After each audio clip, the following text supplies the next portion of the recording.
one of the things that struck me about so many people I know who served in the military, whether they were discharged or whether they came out afterward, is their patriotism.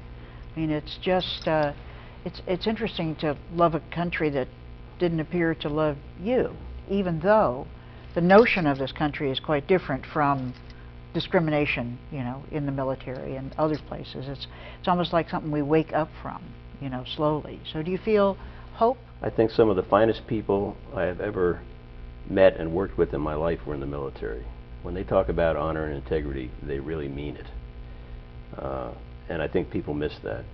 And as Hayes pointed out, when you're in a small unit, and that's what makes us win wars and accomplish missions, are people in small units. You're part of a family.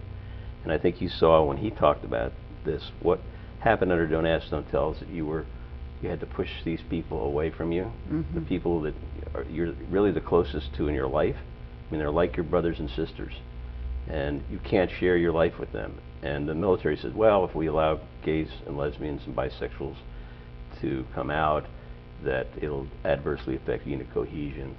That's just the opposite. What's going to happen in most cases, there's going to be bumps in the road, but in most cases, I think it's a generational issue.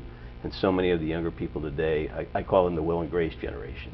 You know, they've seen it on television, they have gay-straight alliances, all the progress we made in our lifetime for acceptance, we're seeing that manifested in the military. So I have great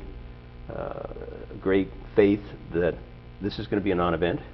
We're all going to look back in 10 years and say, what the hell was that all about? You know, I think it's going to be just like what happened with African Americans. You know, in 1948, we all look back, how in the world could the military have operated without the diversity that we find in the military today? And we're going to see that same thing.